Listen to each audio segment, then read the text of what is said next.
آخری وعدہ۔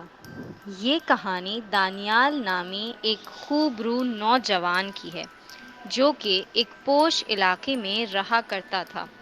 وہ ایک امیر گھرانے سے تعلق رکھتا تھا۔ اس کا اپنا بزنس تھا، بڑا گھر، نوکر چاکر، غرض کسی چیز کی کمی نہیں تھی سوائے ماں باپ کے۔ اس کے والدین اس کے بچپن میں ہی ایک کار ایکسیڈنٹ میں وفات پا گئے تھے۔ اس کا کوئی بہن بھائی بھی نہ تھا، صرف ایک چاچا تھے جنہوں نے اس کے والدین کے مرنے کے بعد اس کی پرورش کا بیڑا اٹھایا تھا۔ انہوں نے دانیال کو بالکل اپنی اولاد کی طرح پالا تھا، اس کی ہر جائز ناجائز خواہش کو پورا بھی کیا تھا۔ یہی وجہ تھی کہ دانیال بہت بگڑ گیا تھا۔ ایسی بات نہیں تھی کہ وہ بہت بدتمیز اور بدلحاظ تھا، بس پیسے کی فراوانی نے اور بے جا لاڈ پیار کی وجہ سے وہ بہت ضدی ہو گیا تھا۔ رات رات بھر گھر سے باہر رہنا، دوستوں کے ساتھ جوا کھیلنا، شراب پینا، غرض ہر قسم کی برائی اس میں موجود تھی۔ اکرام صاحب اسے بہت سمجھایا کرتے مگر اس کے کان پر جوں بھی نہ رینگتی تھی۔ وقت گزرتا رہا۔ ایک دن اکرام صاحب بھی دانیال کو تنہا چھوڑ کر دوسری دنیا میں چلے گئے۔ اب دنیا میں دانیال کا کوئی سہارا نہ بچا تھا۔ اس کا گھر میں بھی دل نہ لگتا تھا، اس لیے وہ زیادہ تر وقت اپنے آوارہ دوستوں کے ساتھ گزارتا تھا، جو کہ محض اس کے پیسے پر عیاشی کرنے کے لیے اس کے ساتھ تھے۔ دن یوں ہی گزر رہے تھے کہ اچانک ایک دن دانیال کی زندگی میں ایسا وقت آیا کہ اس کی زندگی ہی بدل گئی۔ وہ ایک اندھیری رات تھی جب دانیال اپنی بڑی سی گاڑی میں سینما میں فلم دیکھنے کے بعد اپنے گھر کی جانب رواں دواں تھا۔ رات کا 1:30 بج رہا تھا، لیکن اس کے لیے یہ کوئی نئی بات نہ تھی۔ وہ اکثر رات 4 بجے تک اپنے دوستوں کے ساتھ رہا کرتا تھا۔ آسمان پر سیاہ رنگ کے بادل چھائے ہوئے تھے۔ ایسا لگتا تھا کہ جیسے کچھ ہی لمحوں میں بس بارش شروع ہو جائے گی۔ دانیال بارش شروع ہونے سے قبل گھر پہنچنا چاہتا تھا، اس لیے اس نے گاڑی کی رفتار تیز کی رکھی تھی۔ گاڑی میں ہلکا ہلکا میوزک بج رہا تھا اور دانیال اپنے خیالوں میں محو ڈرائیونگ میں مصروف تھا۔ اچانک اس کی نظر سڑک کے کنارے ایک وجود پر پڑی جو کہ سیاہ چادر میں ملبوس تھا۔ پہلے تو اس نے غور نہ کیا، لیکن پھر اس خیال کے تحت کہ شاید کسی کو مدد کی ضرورت ہو، اس نے گاڑی اس شخص کے پاس جا کر روک دی اور پوچھا، کیا آپ کو کہیں جانا ہے؟ سامنے والے نے کوئی جواب نہ دیا۔ رات کافی گہری تھی، اس لیے اس سے یہ اندازہ لگانے میں کافی مشکل پیش آ رہی تھی کہ آیا وہ شخص مرد ہے یا عورت۔ اچانک اس کی نظر اس کی کلائی پر پڑی، جہاں اسے سرخ رنگ کی چوڑی نظر آئی، جس سے اسے معلوم ہوا کہ وہ ایک لڑکی تھی۔ لڑکی نے پوری طرح اپنے آپ کو چھپا رکھا تھا اور سیاہ چادر سے نقاب بھی کچھ اس طرح کر رکھا تھا کہ اس کی آنکھیں بھی بمشکل نظر آ رہی تھیں۔ اگر آپ کو کہیں جانا ہے تو پلیز آپ میری گاڑی میں بیٹھ جائیں، میں آپ کو چھوڑ دیتا ہوں۔ رات کافی ہو چکی ہے اور بارش بھی ہونے والی ہے اور اس وقت کوئی ٹیکسی وغیرہ بھی آپ کو نہیں ملے گی۔ دانیال نے وضاحت پیش کی۔ وہ لڑکی شاید اس کے ساتھ جانا نہیں چاہتی تھی، اس لیے وہ کچھ دیر خاموشی سے کھڑی کچھ سوچتی رہی۔ پھر وہ کسی خیال کے تحت اس گاڑی میں آ کر بیٹھ گئی۔ گاڑی کچھ ہی دیر میں اپنی منزل کی جانب رواں دواں تھی۔ پورے راستے ان کے بیچ کوئی بات نہ ہوئی۔ لڑکی کچھ نہ بولی تھی اور نہ ہی دانیال نے کچھ پوچھنا ضروری سمجھا۔ کچھ آگے جا کر ایک اندھیری گلی کے سامنے پہنچ کر لڑکی نے گاڑی کو روکنے کو کہا۔ دانیال نے گاڑی روک دی۔ وہ گاڑی سے نیچے اتری اور دانیال کو شکریہ کہا۔ دانیال نے آج تک اس قدر خوبصورت آواز نہیں سنی تھی۔ لڑکی کی میٹھی آواز اس کے کانوں میں رس کھول رہی تھی۔ اسی لمحے تیز ہوا کا جھونکا آیا اور لڑکی کا نقاب تھوڑا سا ہٹ گیا۔ اس کے بھورے بال اس کے چہرے پر آ گئے اور وہ فوراً اپنا نقاب درست کرنے لگی۔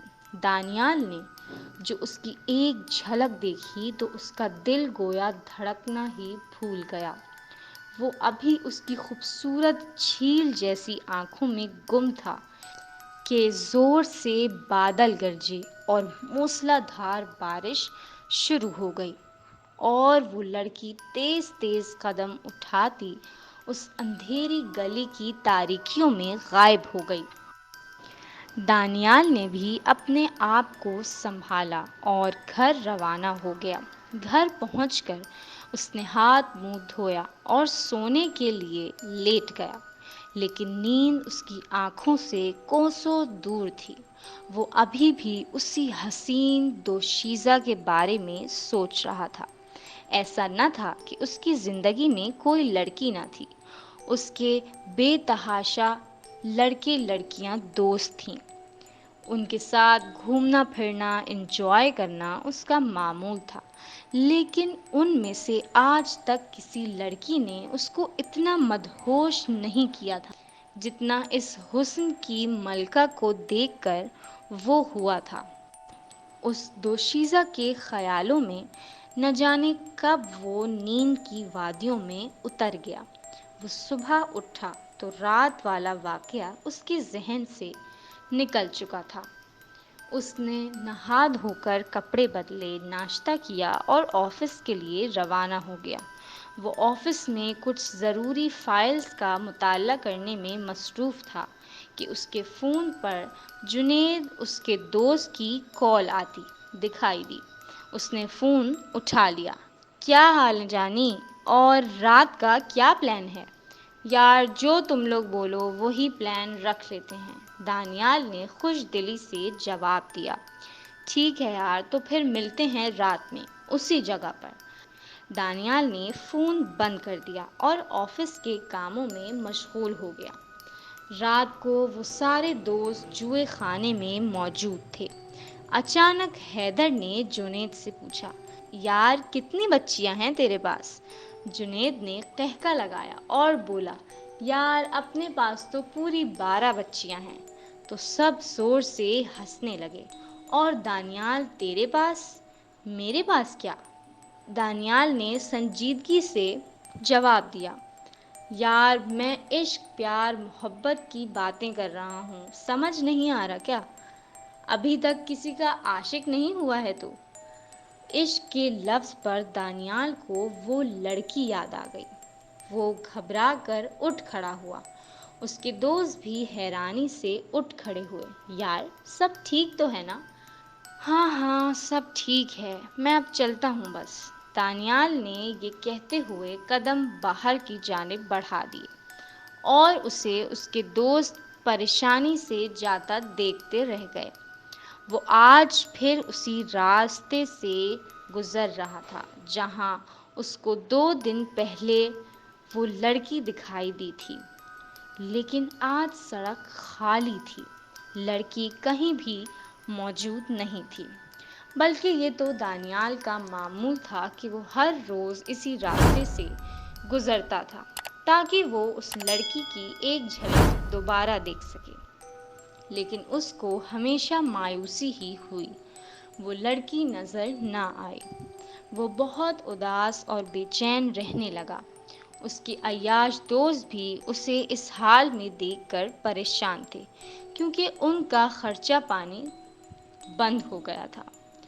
پھر ایک دن وہ اسے نظر ہی آ گئی۔ وہ اسے دیکھ کر ایسے خوش ہوا جیسے اسے برسوں سے کسی کی تلاش تھی جو پوری ہو گئی ہو۔ رات کافی ہو چکی تھی۔ کیا میں آپ کو آپ کی گھر چھوڑ دوں؟ دانیال نے ہکلاتے ہوئے اس سے پوچھا۔ وہ چپ چاپ آ کر اس گاڑی میں بیٹھ گئی۔ کچھ دیر میں گاڑی اپنی منزل کی جانب رواں دواں تھی۔ آپ کا نام کیا ہے؟ دانیال نے اس لڑکی سے پوچھا۔ میرا نام نور ہے، لڑکی نے چھوٹا سا جواب دیا۔ دانیال ابھی اور بہت کچھ پوچھنا چاہتا تھا کہ اس گلی کے سامنے اسے گاڑی روکنی پڑی۔ وہ اتری اور چلی گئی۔ اب کی بار دانیال نے اپنے آپ کو کوسا کہ اسے گاڑی اتنی تیز چلانی نہیں چاہیے تھی۔ خیر، وہ جان گیا تھا کہ وہ اس لڑکی سے محبت کر بیٹھا ہے۔ اب وہ مزید انتظار نہیں کرنا چاہتا تھا، اس لیے اس نے فیصلہ کیا کہ وہ کل اس سے ملے گا اور اسے اپنا حال دل سنا دے گا۔ صبح ہوئی، وہ اسی جگہ جا کر کھڑا ہو گیا جہاں وہ اسے ملتی تھی۔ وہ بے صبری سے اس کا انتظار کر رہا تھا۔ کچھ ہی دیر میں وہ اسے سامنے سے آتی ہوئی نظر آئی۔ وہ دانیال کو دیکھ کر کچھ دیر کے لیے رک گئی اور پھر آگے بڑھی۔ سنیے، دانیال نے اسے پیچھے سے آواز دی تو وہ پیچھے مڑی اور سوالیہ نظروں سے اسے دیکھنے لگی۔ مجھے آپ سے کچھ ضروری بات کرنی ہے۔ آپ برا نہ مانیں تو پاس والے ہوٹل میں کچھ دیر بیٹھ کر بات کر لیتے ہیں۔ دانیال نے تمہید باندھی تو وہ کچھ نہ بولی اور چپ چاپ اس کے ساتھ چلنے لگی۔ وہ آج بھی اپنی سیاہ چادر میں اپنے آپ کو چھپائے ہوئی تھی۔ وہ اس کی جھیل جیسی آنکھوں میں اب بھی گم ہی رہنا چاہتا تھا جب اس کی آواز آئی، فرمائیے۔ وہ دانیال کو اپنا حال دل سناتے ہوئے شرم محسوس ہو رہی تھی۔ ابھی وہ کچھ دیر میں بولنے ہی والا تھا کہ اذان کی آواز آئی اور وہ اٹھ کھڑی ہوئی۔ ظہر کا وقت ہو گیا ہے، اب میں چلتی ہوں۔ دانیال حیرانی سے کھڑا ہوا اور بولا، دیکھیے، میں آپ سے بہت ضروری بات کرنا چاہتا ہوں۔ نماز بھی ضروری ہے نا؟ لڑکی نے سنجیدگی سے پوچھا۔ دانیال بہت شرمندہ ہوا۔ خیر فرمائیے۔ لڑکی نے اسے بولنے کی اجازت دی۔ میں آپ سے محبت کرنے لگا ہوں، آپ سے شادی کرنا چاہتا ہوں۔ دانیال نے جلدی سے اپنی باتوں کو تمام کیا۔ وہ لڑکی پہلے تو غصے سے کچھ دیر کے لیے اسے دیکھتی رہی، پھر تیز تیز قدم بڑھاتی ہوٹل سے باہر چلی گئی۔ وہ اس کے پیچھے آیا۔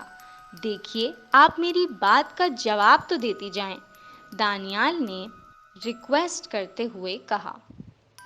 وہ رکی اور بولی، آپ جانتے کیا ہیں میرے بارے میں؟ بس 2-3 ملاقاتوں میں آپ نے مجھ سے عشق کر لیا۔ مجھ سے؟ چلو مان لیا کہ واقعی محبت کرتے ہیں آپ مجھ سے، تو محبت تو قربانی مانگتی ہے۔ کیا قربانی دینے کو تیار ہیں آپ؟ لڑکی نے سوال کیا۔ دانیال تیزی سے بولا، ہاں ہاں ہاں، میں تیار ہوں۔ جو قربانی آپ کہیں گی میں وہ دینے کو تیار ہوں۔ اپنے دوستوں کو چھوڑ دیں، شراب نوشی چھوڑ دیں، اپنی تمام بری عادتوں کو بدل دیں اور آج کے بعد ایک نماز بھی نہ چھوڑنا۔ دانیال نہیں جانتا تھا کہ اسے اس کے بارے میں کیسے پتہ چلا، لیکن وہ بہت شرمندہ ہوا اور بولا، ٹھیک ہے، میں یہ سب کرنے کو تیار ہوں، اور آخری چیز، مجھے بھول جاؤ اور کبھی آئندہ میرے انتظار میں نہ رہنا۔ میں آئندہ کبھی تمہیں نظر نہیں آؤں گی۔ وہ اپنی بات ختم کر چکی تھی۔ دانیال کو کچھ سمجھ نہیں آ رہا تھا۔ لیکن میں یہ کیسے کر سکتا ہوں؟ لڑکی نے کوئی جواب نہ دیا اور تیز تیز قدم اٹھاتی وہاں سے چلی گئی۔ دانیال اس کے پیچھے نہ گیا کیونکہ وہ اسے پریشان کرنا نہیں چاہتا تھا۔ وہ گھر آ گیا۔ وہ بہت اداس تھا۔ اچانک وہ رک گیا اور گاڑی کی چابیاں اٹھا کر باہر کی جانب چل پڑا۔ وہ فیصلہ کر چکا تھا کہ وہ اس لڑکی کے گھر جائے گا، اس کے والدین سے اس کا ہاتھ مانگے گا اور وہ اسے یقینی طور پر اپنی بیٹی دینے کو تیار ہو جائیں گے، کیونکہ میرے پاس تو سب کچھ ہے سوائے والدین کے، وہ اپنی بیٹی کیوں نہیں دیں گے؟ اس نے گاڑی اسی گلی کے سامنے روک دی۔ وہ اس سے پہلے اس کے گھر کبھی نہ گیا تھا، اس لیے تھوڑا ہچکچا رہا تھا۔ گلی بہت اندھیری تھی، وہاں کچھ بھی نظر نہیں آ رہا تھا۔ وہ جیسے جیسے گلی میں داخل ہوتا رہا، اسے احساس ہوا کہ وہ گلی کسی بھی قسم کے مکان سے آری تھی۔ وہاں کوئی مکان نہ تھا۔ وہ چلتا گیا، اس امید کے ساتھ کہ شاید گلی کے آخر میں وہ لڑکی اپنی فیملی کے ساتھ رہتی ہو۔ وہ چلتا رہا، گلی کافی طویل تھی۔ پھر ایک جگہ جا کر وہ رک گیا۔ سامنے ایک دیوار تھی اور گلی ختم ہو چکی تھی۔ وہ حیرت میں ڈوب گیا تھا۔ وہ گلی سے باہر آ گیا اور آتے جاتے کچھ لوگوں سے پوچھا تو معلوم ہوا کہ وہ گلی تو ہمیشہ سے ہی جنات کا مسکن ہے، وہاں کبھی کوئی انسان نہیں رہا، اس لیے وہ گلی ہمیشہ اندھیرے میں ڈوبی رہتی ہے۔ وہ چپ چاپ گھر آ گیا۔ وہ سمجھ چکا تھا کہ جس لڑکی سے وہ محبت کر بیٹھا تھا وہ کوئی انسان نہیں تھی بلکہ کوئی اور مخلوق تھی۔ اس نے نماز پڑھی اور اللہ سے سکون کے لیے دعا مانگی۔ وہ نہیں جانتا تھا کہ آخری بار اس نے نماز کب پڑھی تھی، لیکن اس نے اب نماز کو معمول بنا لیا تھا اور تمام آوارہ دوستوں اور بری عادتوں کو بھی خیر بات کہہ دیا تھا۔ وہ اب ایک مکمل انسان بن چکا تھا۔ وہ کبھی دوبارہ اس گلی میں نہ گیا اور نہ ہی کبھی وہ لڑکی سے دوبارہ ملا اور نہ ہی وہ لڑکی نظر آئی۔ لیکن دانیال نے محبت کی قربانی دی تھی۔ وہ تمام کام چھوڑ دیے تھے جو نور نے کہے تھے، لیکن اس کے آخری وعدے کو وہ وفا نہ کر پایا تھا، وہ اسے بھول نہ پایا تھا۔ سچ کہتے ہیں کہ برے جنات کے علاوہ وہ اچھے جنات بھی اسی دنیا میں پائے جاتے ہیں۔ جیسے دانیال کو نور ایک مکمل اور دیندار انسان بنا گئی۔